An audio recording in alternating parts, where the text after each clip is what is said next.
ஆண்டவரே இயேசு கிறிஸ்துவின் நாமத்தினால் உங்களை வாழ்த்துகிறேன். இந்த நாளிலும் கூட நாம் தொடர்ச்சியாக ஒப்பு கொடுத்தலை குறித்து தியானிக்கலாம். பரிசுத்த ஆவியானவர் நமக்கு ஒத்தாசைகளை செய்வாங்க. நேற்று தினத்துடைய தொடர்ச்சியை நாம் தியானித்து இந்த நாளுடைய தியானத்தை முடிக்கலாம். ஸ்டேயிங் இன் சப்மிஷன், ஒப்பு கொடுத்தலில் தரித்திருங்கள் என்று சொல்லி நாம் நேற்று தினத்தில் ஆரம்பித்தோம். ஒப்பு கொடுத்தல் ஒரு விதமான துவக்கம் மாத்திரமே. ஒப்பு கொடுத்தலில் தரித்திருப்பது என்பது ஒப்பு கொடுத்தலுடைய நிறைவு. The completion of submission lies in staying in submission. ஒப்பு கொடுத்தலுடைய நிறைவு ஒப்பு கொடுத்தலில் தரித்திருப்பதிலேயே அடங்கி இருக்கிறது. அருமையான கர்த்தருடைய பிள்ளைகளாகிய நாம தேவனாகிய கர்த்தருடைய வார்த்தைகளுக்கும் அவருடைய சத்தத்திற்கும் அவருடைய வழி நடத்துதலுக்கும் அவருடைய அதிகாரத்திற்கும் அல்லது அவர் நியமித்த அதிகாரங்களுக்கும் நாம் ஒரு நாள் ஒப்பு கொடுக்க கர்த்தர் நம்மை அழைக்கவில்லை. ஒரு காலகட்டத்திற்கு ஒப்பு கொடுக்க அழைக்கவில்லை. ஒரு சில சூழ்நிலைகளுக்கு ஒப்பு கொடுக்க அழைக்கவில்லை. நம்மை எப்போதும் அதிகாரத்தின் கீழ் அடங்கி இருக்கவே நம்மை அழைத்திருக்கிறாங்க. அல்லேலூயா. இந்த கர்த்தர் நியமித்த அதிகாரங்களுக்கு ஒப்பு கொடுப்பது எவ்வளவு பாக்கியமும் எவ்வளவு நன்மையும் என்று சொல்லி நான் உங்களுக்கு நேற்று தினத்துல காட்டி கொடுத்தேன். அதுல ஒரு அருமையான மனிதர் ஜான் மார்க் என்கிற அருமையான ஊழியன். இந்த கர்த்தருடைய ஊழியக்காரன் இந்த மார்க் தன்னுடைய வாழ்நாளெல்லாம் ஒரு கர்த்தரால நியமிக்கப்பட்ட அதிகாரத்துக்கு ஒப்பு கொடுக்க வாஞ்சித்து அப்படி எப்போதும் ஒப்பு கொடுத்த ஒரு தேவ மனிதர். ஆரம்ப நாட்களில நான் உங்களுக்கு சொன்னேன், ஜான் மார்க்கஸ், இந்த யோஹானன் மார்க்கஸ் அப்படின்னு ஒருத்தர் இருந்தாரு. இந்த மார்க் ஆரம்ப நாட்களில் அவருடைய ஆரம்ப நாட்களிலே யாருடைய அதிகாரத்துக்கு கீழே தன்னை ஒப்பு கொடுத்தாங்கன்னு சொன்னேன்? பர்னபாவுடைய அதிகாரத்துக்கு கீழே ஒப்பு கொடுத்தாங்க. பர்னபா அவரை மீண்டும் உயிர்ப்பிக்க செய்து மீண்டும் அவர் மறுசீரமைக்கப்பட்டு அவர் மறுபடியும் ஊழியத்தில் பயனுள்ள பாத்திரமாய் மாறினார். பர்னபாவுக்கு பின்பு இந்த மார்க் பவுலுடைய அதிகாரத்துக்கு கீழ் தன்னை ஒப்பு கொடுத்தார். அதை குறித்து நேற்று தினத்தில் வாசித்தோம். பவுலுடைய நாட்கள் முடிந்த பின்பு அவர் இப்பொழுது நான் தனியானே, இப்போ எனக்கு யாருடைய துணை அவசியம் இல்லை, நான் பவுலிடத்தில் கற்றுக்கொண்டவன், நான் பர்னபாவிடத்தில் கற்றுக்கொண்டவன், பவுல் பர்னபாவோடு கூட முதலாவது மிஷனரி பயணத்தில இருந்த ஆளு, பின்பு பவுலே தன்னுடைய சொந்த கைகளினால் எழுதியிருக்கிறார், நான் பவுலுக்கு ஊழியத்தில் மிகவும் பிரயோஜனமாய் இருந்தேன் என்று சொல்லி 1 தீமோத்தி புஸ்தகம் 2 தீமோத்தி புஸ்தகம் 4ஆம் அதிகாரம் 11ஆம் வசனத்துல அப்படி எழுதி இருக்கிறார். என்ன எழுதினாங்க? பவுல், தீமோத்தி ஊழியத்துல எனக்கு மிகவும் பயனுள்ளவர், மிகவும் பிரயோஜனம் உள்ளவர். யார் சர்டிபிகேட் கொடுத்துட்டா? அப்போஸ்தலனாகிய பவுல். வாசிங்க ஒரு முறை 2 தீமோத்தி புஸ்தகம் 4ஆம் அதிகாரம் 11ஆம் வசனம். லூக்கா மாத்திரம் என்னோட இருக்கிறான், மார்க்கை உன்னோட கூட்டிக் கொண்டு வா, ஊழியத்தில் அவன் எனக்கு பிரயோஜனம் உள்ளவன். மார்க்கை கூட்டிக் கொண்டு வா, ஊழியத்தில் அவர் எனக்கு பிரயோஜனம் உள்ளவன் என்று சொல்லி பவுலே ஒரு பெரிய வார்த்தைகளால் இப்படி எழுதி இருந்தாலும் மார்க் என்ன நினைக்கல தெரியுமா? போதும், இத்தனை வருஷம் ஒரு அதிகாரத்துக்கு கீழே இருந்த நாட்கள் போதும்னு நினைக்கல. தான் மறுபடியும் கூட மீதியாய் இருந்த அப்போஸ்தலனாகிய பேதுருவிடத்திற்கு ஓடி போய் தன்னை பேதுருக்கு ஒப்பு கொடுக்கிறான். இது மீதி. அது தொடங்கி மார்க் யார் கீழே இருந்தாங்க? பேதுரு கீழே இருந்தாங்க. பேதுரு பிரசங்கித்ததை ஜனங்கள் போக போக, பேதுருக்கும் வயசாகுது, ஆபத்துக்கள் அதிகமாகுது, எல்லா அப்போஸ்தலரும் மரித்து கொண்டு இருக்கிறாங்க. இப்போ பேதுருடைய பிரசங்கங்கள் ஜனங்களுக்கு இல்லாம ஆகக்கூடாதுன்னு சொல்லி பேதுரு பிரசங்கிக்க மார்க் அவைகளை வேகமாய் எழுதி ஜனங்களுக்காக கொடுத்ததுதான் மார்க் சுவிசேஷம். சரி, இந்த மார்க் குறித்து நேத்து உங்களுக்கு சொன்னேன். எவ்வளவு அழகா, காலங்கள் வேறையா இருக்கலாம், சூழ்நிலைகள் வேறையா இருக்கலாம், different time, different season, different men, but because they are ordained by God, Mark always chose to submit to the authority. வேற மனிதர்கள், வேற காலகட்டங்கள், வேற சூழ்நிலைகள் எல்லாம் வேறையா இருக்கலாம். ஆனா கர்த்தர் நியமித்த அதிகாரம் என்கிறதினாலே மார்க் சற்றும் தயக்கம் இல்லாமல் எப்போதும் அந்த அதிகாரத்தின் கீழ் இருக்க ஒப்பு கொடுக்க மனதா இருந்தான். அதிகாரத்திற்கு ஒப்பு கொடுத்தான். அந்த அதிகாரத்தில் ஒப்பு கொடுத்து அந்த ஒப்பு கொடுத்தலில் நிலைத்திருக்கவும் செய்தான். புரியுதா உங்களுக்கு? ஒப்பு கொடுத்தலில் நிலைத்து இருக்க கூடாதபடி வரக்கூடிய தடைகள் என்ன? ஒப்பு கொடுத்துட்டேன், ஆனா ஏன் தொடர்ந்து ஒப்பு கொடுக்க முடியறது இல்லை? ஏன் தொடர்ந்து ஒப்பு கொடுக்க முடியறது இல்லை? What bothers me, I have decided to submit. ஐயா ஒப்பு கொடுக்க தீர்மானிச்சிட்டேன், ஆனா ஏன் தொடர்ந்து ஒப்பு கொடுத்ததுல நிலைத்து இருக்க முடியறது இல்லை?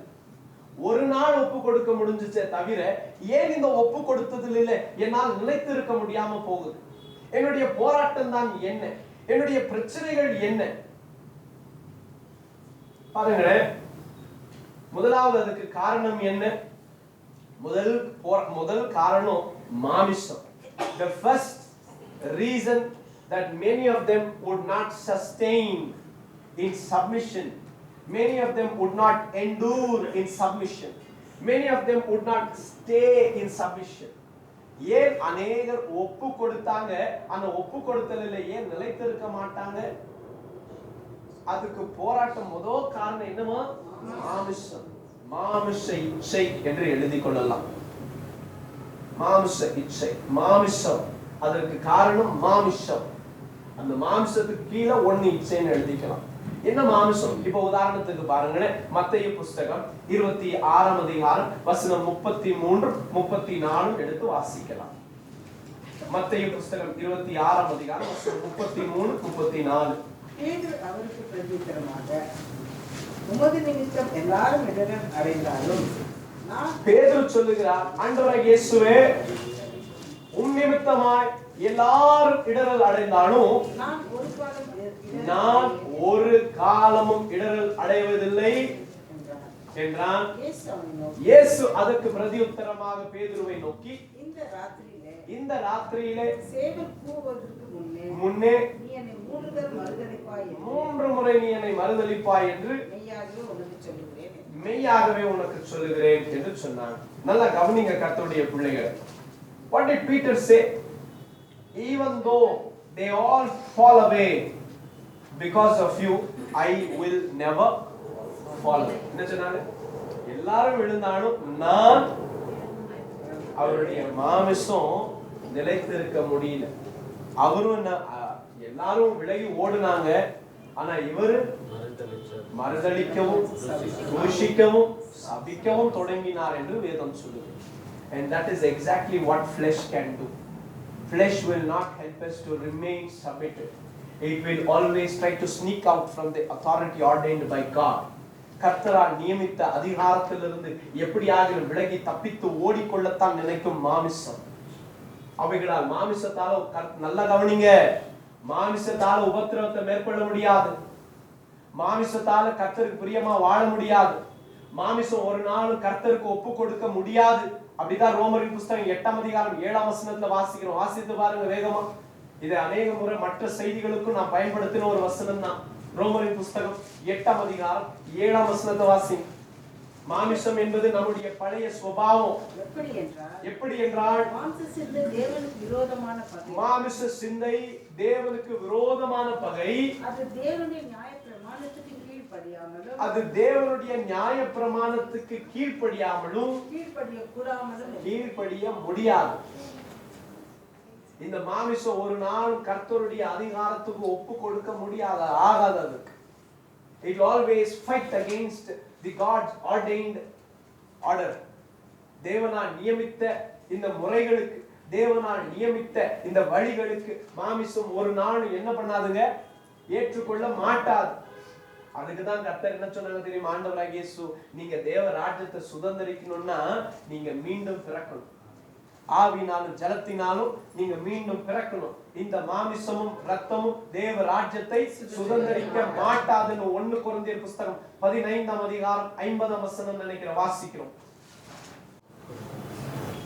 சகோதரரே, நான் சொல்லுகிறது என்னவெனில், மாம்சமும் ரத்தமும் தேவனுடைய ராஜ்யத்தை சுதந்தரிக்க மாட்டாது. தேவனுடைய ராஜ்யத்தை இந்த மாமிசமும் ரத்தமும் தேவ ராஜ்யத்தை சுதந்தரிக்காது. ஏங்க? ஏன்னா அது கர்த்தரால் நியமிக்கப்பட்ட இந்த அதிகாரங்களுக்கு அதால ஒப்பு கொடுக்க முடியாது. நல்லா கவனிங்க. No matter how much you try, why do we fail? What is the reason of our failure? Why did Peter fail? Very simple, because he tried to do in his flesh, and that is all it is. It cannot work. அவைகள் கிரியை செய்ய முடியாது. அதுதான் மாமிசம். இந்த மாமிசம் தேவனுக்கு ஒப்பு கொடுக்கவும் முடியாது, இந்த மாமிசம் தேவனுக்கு பிரியமானதை செய்யவும் முடியாது, இந்த மாமிசம் தேவ ராஜ்யத்தை சுதந்திரிக்கவும் முடியாது. இது எதுவும் செய்யாது. அதற்காகத்தான் பவுல் சொல்லுகிறார், நன்மை என்பது எவ்வளவு இதற்குள்ள இல்லையா, இதுக்குள்ள இல்ல. அப்ப என்னதாங்க செய்யணும்? நீங்க மீண்டும் பிறக்கணும்.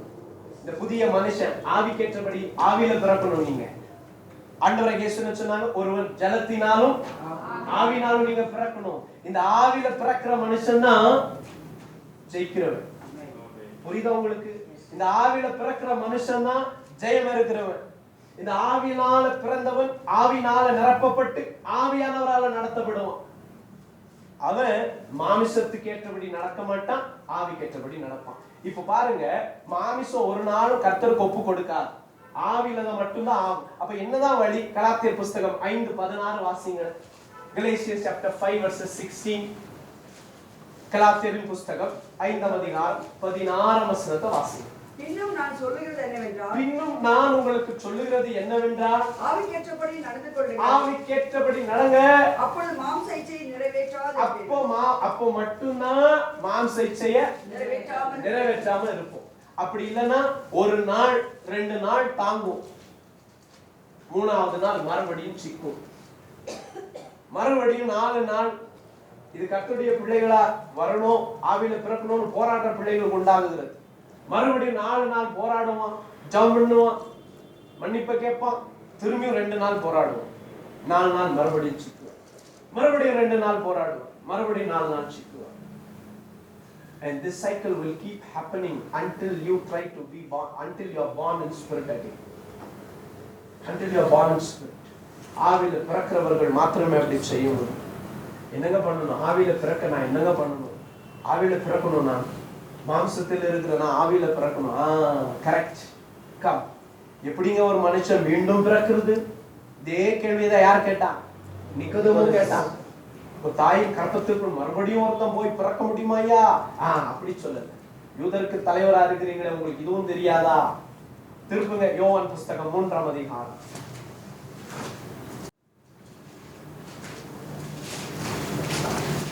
வசனம் 6 தொடங்கி வாசிங்கம்மா. மாம்சத்தினால் பிறப்பது மாம்சமாய் இருக்கும், மாம்சத்தினால் பிறப்பது எல்லாமே மாமிசமா இருக்கும், ஆவியால் பிறப்பது ஆவியா இருக்கும், ஆவியா இருக்கும்.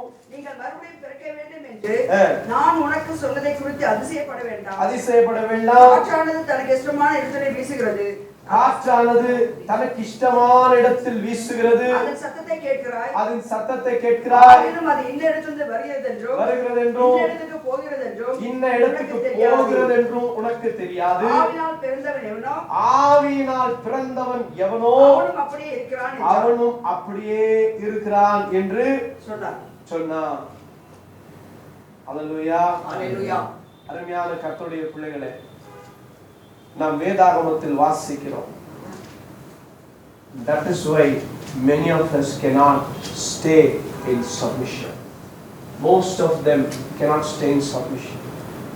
அநேகர் இந்த ஒப்பு கொடுத்தலில் நிலைத்திருக்க முடியாம போற காரணமே அதுதான்.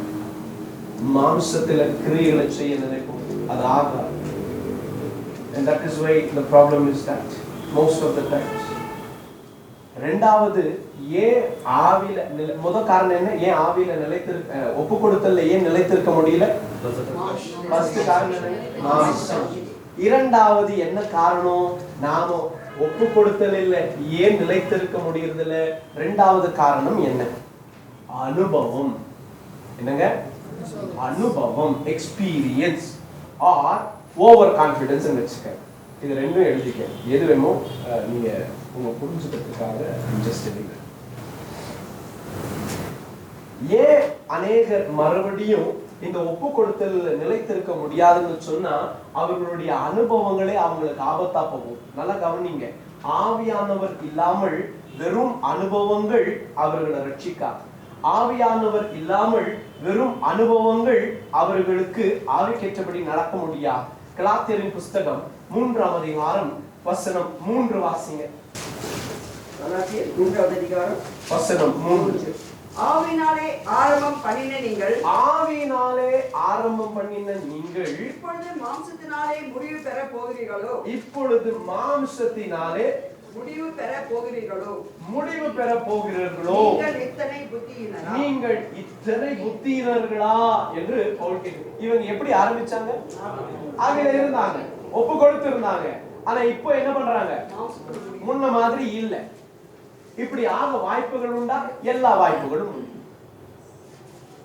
ஆவியில தொடங்கின இவங்க மாமிசத்துல முடிக்க புத்தியினர்களா நீங்க அப்படின்னு சொல்லி அப்போஸ்தலனாகிய பவுல் இவர்களை கேட்கிறார்.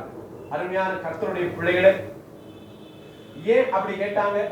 இவங்க மறுபடியும் இந்த கலாத்தியர் எதை தேடி போனாங்க தெரியுமா? மறுபடியும் நியாயப்பிரமாணத்தை தேட போனாங்க. இதை நீங்க புரிஞ்சு கொள்ள கலாத்தியர் புஸ்தகம் 5ஆம் அதிகாரம் வசனம் 4 தொடங்கி 8 வரைக்கும் வாசிக்க வேண்டிய Galatians chapter 5 verses 4 to 8. நியாயப்பிரமாணத்தினால் நீதிமான்களாக விரும்புகிற நீங்கள் யாவரும் கிறிஸ்துவை விட்டு பிரிந்து கிருபை நின்று விழுந்தீர்கள். நாங்களோ நீதி கிடைக்கும் என்று ஆவியை கொண்டு விசுவாசத்தினால் நம்பிக்கையோட காத்திருக்கிறோம். தொடர்ந்து நீங்க 8 வரைக்கும் வீட்டுக்கு போய் வாசிங்க கர்த்தருடைய பிள்ளைகளே, கவனிங்க. What do we see here? எது இவங்களுக்கு இப்போ பிரச்சனை ஆயிடுச்சு தெரியுமா? பழைய காரியங்கள், மறுபடியும் அதே அனுபவங்கள், மறுபடியும் அதே யோசனைகள் அவைகளுக்குள்ளவே மீண்டும் போகிறதுனாலே இவர்களால ஒப்பு கொடுத்ததுல நிலைத்திருக்க முடியல. எப்படி ஆரம்பிச்சாங்க? நல்லபடியா ஆரம்பிச்சாங்க, ரொம்ப சந்தோஷம். ஆனா இப்ப மறுபடியும் எங்க போறாங்க? அதே இடத்துக்கே போகணும். என்னெல்லாம் வச்சுட்டு இருந்தாங்களோ they wanted to go back to their old experience, they wanted to go back to their old way. மறுபடியும் அதே இடத்துக்கு போகணும்னு நினைக்கிறாங்க. அது மேல் சரி, இஸ்ரவேல் ஜனங்களே சொல்லுங்க, எகிப்தில இவங்க சந்தோஷமா இருந்தாங்களா? இல்ல. வேதம் சொல்லுகிறது இவர்களுடைய கூக்குரல், இவர்களுடைய பெருமூச்சின் சத்தத்தை கர்த்தர் கேட்டாராம். ஆளொட்டிகள் அவ்வளவு துன்பப்படுத்திட்டு இருந்தாங்க. சந்தோஷம் என்பது அவர்கள் பார்த்திருக்கவே ரொம்ப வருஷம் ஆகும். அப்படிப்பட்ட போராட்டத்துல இருந்தவங்களை இவங்களை எகிப்தில இருந்து விடுவித்து கொண்டு வந்தா இவங்க இருதயம் மறுபடியும் எங்க தான் தேடிச்சு? என்ன சொன்னாங்க தெரியுமா? மோசையை பார்த்து பார்த்து ஏனையா எங்களை வெளியில கூட்டு வந்தீங்க, ஏன் எங்களை வெளியில கூட்டு வந்தீங்க, நாங்க அங்கவே நல்லா தானே இருந்தோம். இவங்களுடைய இருதயம் மறுபடியும் எங்கவே போகுது பார்த்தீங்களா? அது மாத்திரம் இல்ல, அங்க இருந்த எல்லாத்தையும் நினைவு கூர்ந்தார்கள் இவர்கள். கர்த்தர் சொன்னாங்க, நான் உன்னை எகிப்தில இருந்து விடுவிச்சுட்டேன், இனி நீ தேடினாலும் எகிப்தை நீ காணாதிருப்பாய்ன்னு சொன்னாங்க. ஆனா இவங்க மனது இன்னும் எங்கவே இருந்துச்சு? இஸ்ரவேல் எகிப்தை விட்டு வெளியில வந்துச்சு. ஆனா எகிப்து ஒரு நாள் இஸ்ரவேலை விட்டு வெளியில போகவே இல்லை. எகிப்து அவங்க கூட தான் இருந்துச்சு. அவங்க போகும்போது வெறும் எகிப்துடைய பொக்கிஷங்களை மாத்திரம் எடுத்து போகல, அதை பார்க்கிலும் மேலாக எகிப்தையே பொக்கிஷமாய் சுமந்து போனாங்க. அதனாலதான் அவங்களால சுதந்திரிக்க முடியல. அங்க இருந்த வெள்ளரிக்காய்களை நினைவு கூர்ந்தார்கள், அங்க இருந்த குமட்டிக்காய்கள், அங்க இருந்த நைல் நதியோடைய மச்சங்கள், இவைகளையே இருந்துச்சு. கடைசி என்ன சொன்னாங்க தெரியுமா? மோசையை கல் எறிஞ்சு கொலை செஞ்சிடலாம், இன்னொரு தலைவனை எழுப்பலாம், அவங்க என்னை எங்க நடத்துவாங்க? எகிப்துக்கே நடத்தணும் என்று சொல்ற அளவுக்கு தீர்மானிச்சிருந்தாங்க. And that is called turning back to their old experiences. மறுபடியும் பழைய அனுபவங்களுக்குள்ளாகவே கடந்து போக நினைக்கிற இருதயங்கள். மறுபடியும் எங்கிருந்து வந்தீங்க? அங்கிருந்து தானே வந்தீங்க. ஆமாங்க, இப்ப மறுபடியும் ஏன் அங்கவே திரும்புறீங்க? அது அவர்களை தொடர்ந்து ஒப்பு கொடுத்தலில் நிலைநிறுத்தா. பவுல் அப்போஸ்தலனாகிய பவுல் தேமாவை குறித்து பேசுவாங்க. தீமஸ் தேமாவை குறித்து சொல்லுவாங்க. தேமா ஒரு பக்கத்தில் எழுதுகிற போது அவன் என்னோடு கூட அவனும் உங்களுக்கு வாழ்த்துதல் அனுப்புகிறார், ஊழியத்தில் இருக்கிறார். அதே தேமாவை குறித்து மறுபடியும் பவுல் சொல்லுகிற போது கடைசியாக தேமா பிரபஞ்சத்தின் மேல் அன்பு கூர்ந்து அவர் வழிவிட்டு விலகி போயிட்டாங்க. ஒப்பு கொடுத்துதான் இருந்தாரு. இப்ப என்ன ஆச்சு? ஒப்பு கொடுத்தல நிலைத்து இருக்க முடியல. அநேக காரணங்கள். இது ரெண்டாவது, பழைய அனுபவங்களையே பிடிக்கும். அதான் சொன்னேன், நீங்க யோசிக்கணும். ஒருவேளை கர்த்தர் உங்களை எல்லாவற்றையும் விளக்கி வெளியில கொண்டு வந்தா உங்க இருதயம் பழைச நினைச்சு இயங்குதா? அல்ல உண்மையான அனுபவங்கள் ரெண்டும் சொல்லிடுறேன் கேளுங்க. வேதாகமத்தின் படி பழைய பாவத்திலிருந்து கர்த்தர் நம்ம விடுவித்து ரட்சிப்புக்குள்ள கொண்டாந்துட்டாங்க. சரியா? ஆமென். இப்போ பழைய வாழ்க்கையை நினைச்சு பார்த்தா உங்களுக்கு ஒரு மாதிரி அவமானமா இருக்கா? அல்லது இதெல்லாம் போச்சே அப்படின்னு தோணுதா? அவமானமா தான் இருக்கணும். அப்போஸ்தலனாகிய பவுல் சொல்லுகிறார், நாம் கடந்ததை நினைத்து பார்த்தால் இப்பொழுது எவ்வளவு வெட்கமா இருக்கியா, இப்படிப்பட்ட வாழ்க்கை வாழ்ந்திருக்கிறோமே அப்படின்னு வெட்கமா இருக்கணும். ஆனா என்னவா இருக்கு? மிஸ் பண்ணுவாங்க. உன்ன மாதிரி ஒரு ஃப்ரீடமே இல்லைங்க. சபைக்கு போகிறதும் போனோம், இந்த ஊழியக்காரன் பிரசங்கம் பண்றதும் பண்ண ஆரம்பிச்சாங்க. எங்க வாழ்க்கை முன்ன மாதிரியே இல்லை, நல்லா இருந்தோம், ஃப்ரீ பேர்ட் மாதிரி இருந்தோம், ரொம்ப நல்லா இருந்துச்சு, சந்தோஷமா நாங்க பாட்டுக்கு நாங்க அப்படியே போயிட்டு இருந்தோம். அந்த காலங்களெல்லாம் நினைச்சு பார்த்தாலே ரொம்ப துக்கமா இருக்குது. பிரதர், நீங்க ரட்சிப்புக்குள்ளவே வரல பிரதர், நீங்க ரட்சிப்புடைய அனுபவங்களையே நீங்க பெறல பிரதர்.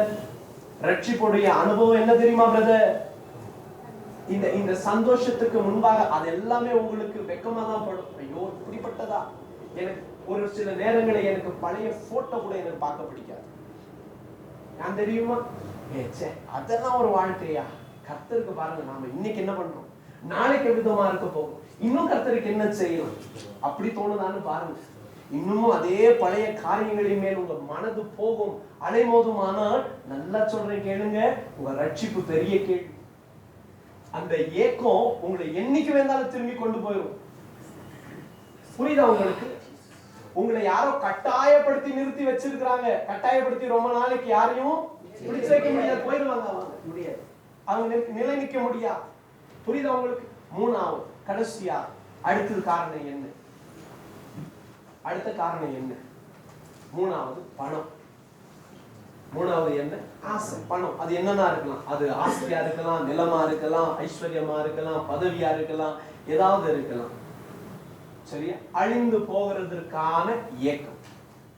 கேயாசி நம்ம எல்லாருக்கும் நல்லாவே தெரியும். 2 ராஜாக்களின் புஸ்தகத்தை நீ திருப்பிக் கொள்வீர்களானால் இந்த ஒரே ஒரு பகுதியை மாத்திரம், வேறு வசனத்தை மாத்திரம் வாசிச்சு நம்ம கடந்து போயிடுவோம். 2 ராஜாக்களின் புஸ்தகம் 5ஆம் அதிகாரத்தை திருப்பிக் கொள்ளலாம். அங்க அந்த தலைப்பு என்ன எழுதிருக்கு பாருங்களேன், கேயாசிஸ் கிரீட் அப்படி எழுதிக்கங்க, கிரீட் அப்படின்னு எழுதிக்கங்க. இந்த கிரீடி என்ன பண்ணும்? நம்மள பேராசை. இந்த பேராசை என்ன பண்ணும்? ஒப்பு கொடுத்தலில நிலைத்திருக்க பண்ணாது. எல்லாத்துக்குமே அந்த பேராசை காரணமா போயிடும். சரியா? என்ன நடந்துச்சுங்க? 2 ராஜாக்களின் புஸ்தகம் 5ஆம் அதிகாரம் வசனம் 15 தொடங்கி வாசித்து பாருங்கள். கேயாசி என்கிற ஒரு ஊழியக்கார், எலிசாவுக்கு கீழ் இருக்கிற ஒரு மனிதன், கர்த்தர் நியமித்த அதிகாரம் எலிசா. இந்த எலிசாவுடைய அதிகாரத்தின் கீழ் இருந்தவர் தான் கேயாசி. இந்த கேயாசி எலிசாவை பார்க்கிலும் வல்லமையிலே இன்னும் தரித்தவனாய், எலியாவை விட எலிசாவை விட கேயாசி பெரிய ஆளா இருந்திருக்கணும். கர்த்தருக்காக ஊழியத்துல சொல்றேன். ஆனால் இவருடைய மனது இங்கதான் இருக்கிறாரு, எலிசாவுக்கு முன்னாடி தான் இருக்கிறாரு. ஆனா மனது எங்க இருந்துச்சு?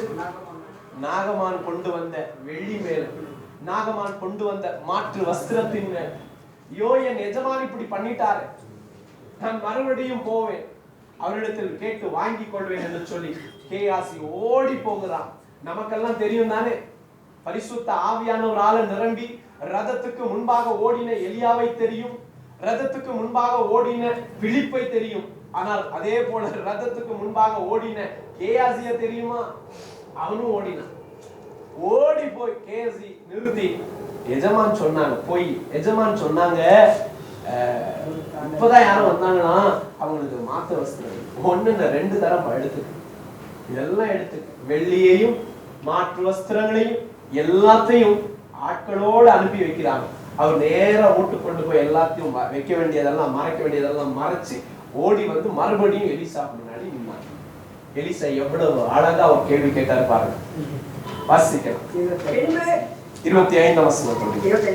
பின்பு அவன் உள்ளே போய் தன் எஜமானுக்கு முன்பாக நின்றான். எஜமானுக்கு முன்பாக நின்றான். அதாவது மறுபடியும் எல்லாம் செய்து எங்க வந்து நிக்கணும்னு நினைச்சாரு? அதே அதிகாரத்தின் கீழே கர்த்தரால் நியமித்த ஸ்தலத்திற்குள் வந்து நிக்க நினைச்சாங்க. என்ன நடந்துச்சு வாசிங்க. கேயாசியே எங்கிருந்து வந்தாய் என்று எலிசா அவனை கேட்டதற்கு அவன் உமது அடியான் இங்கு போகவில்லை என்றான்.